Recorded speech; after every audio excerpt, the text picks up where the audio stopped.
Tahukah kamu kalau orang dengan kecerdasan emosional tinggi bisa menghasilkan lebih banyak uang?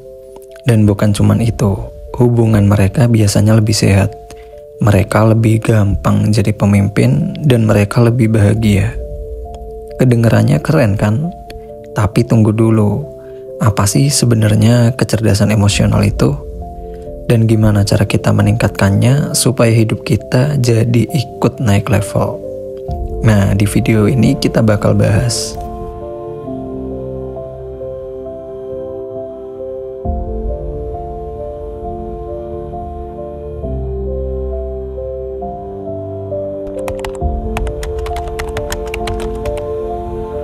Semua orang punya emosi, kita nggak bisa lepas dari itu. Masalahnya, kebanyakan orang cuma punya dua mode dalam mengelola emosi.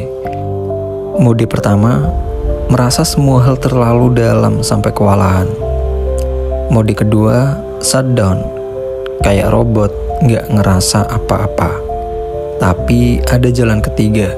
Stoik di zaman kuno udah nemuin, kamu bisa merasa dalam, peduli sama orang, tapi tidak dikuasai emosi. Kalau digabung dengan konsep modern emotional intelligence, ini jadi strategi hidup yang powerful banget. Kecerdasan emosional adalah kerangka cara kita memahami dan mengelola emosi. Dikembangkan tahun 1990-an oleh Peter Salovey dan John Mayer. Kemudian dipopulerkan Daniel Goleman. Ada 4 pilar utama. Kemampuan membaca emosi diri sendiri dan orang lain. Dari wajah, nada suara, gestur. Menjadikan emosi sebagai data untuk bantu pengambilan keputusan. Tahu pola, pemicu, dan bagaimana emosi berubah dari waktu ke waktu.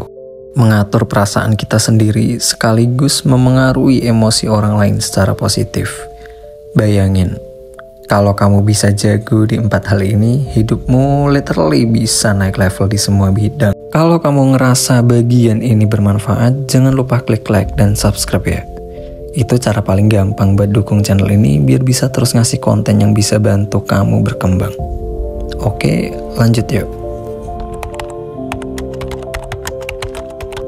Coba pikirin satu orang dalam hidupmu yang bikin kamu gampang marah. Bisa bos, keluarga, atau teman. Kadang solusinya gampang, jauhi aja. Tapi seringnya kita nggak bisa. Nah, di sini kecerdasan emosional masuk. Sadar dulu apa yang kamu rasain ketika ketemu dia. Tegang, marah, kenapa? Tanya, emosi ini bantu atau malah ngerugiin? Kalau tiap lihat orang itu langsung marah, jelas nggak sehat. Cari tahu pola, apa pemicu marahmu? Apakah ada konflik mendasar yang belum selesai?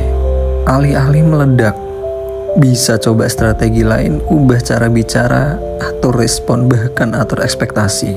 Dengan kerangka ini, masalah emosional yang kusut bisa diurai jadi lebih simpel dan bisa diperbaiki. Sekarang kita tarik ke stoik. Mereka bukan robot tanpa emosi. Mereka ngerti bahwa emosi itu alami. Tapi banyak emosi itu sebenarnya prediksi.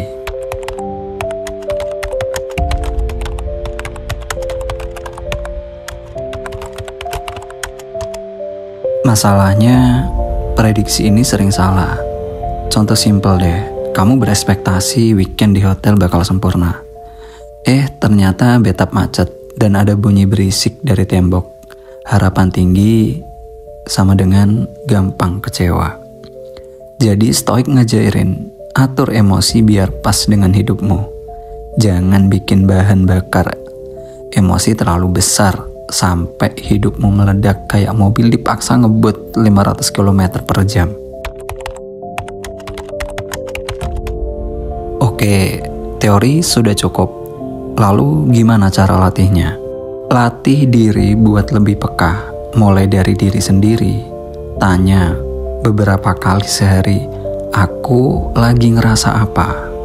Anggap emosi sebagai pesan, bukan musuh. Misalnya, rasa cemas, mungkin tanda kamu butuh persiapan lebih. Catat pola emosi, apa yang bikin kamu marah, apa yang bikin kamu semangat, lihat trennya. Latih jeda. Saat marah, stop sebentar. Tarik nafas, baru respon. Ingat, emosi itu menular. Jangan ikut panas kalau ada orang ngamuk. Kalau kamu bisa praktekkan rutin, kamu jadi kayak atlet emosional. Peka, tangguh, dan bisa mengendalikan permainan hidupmu sendiri.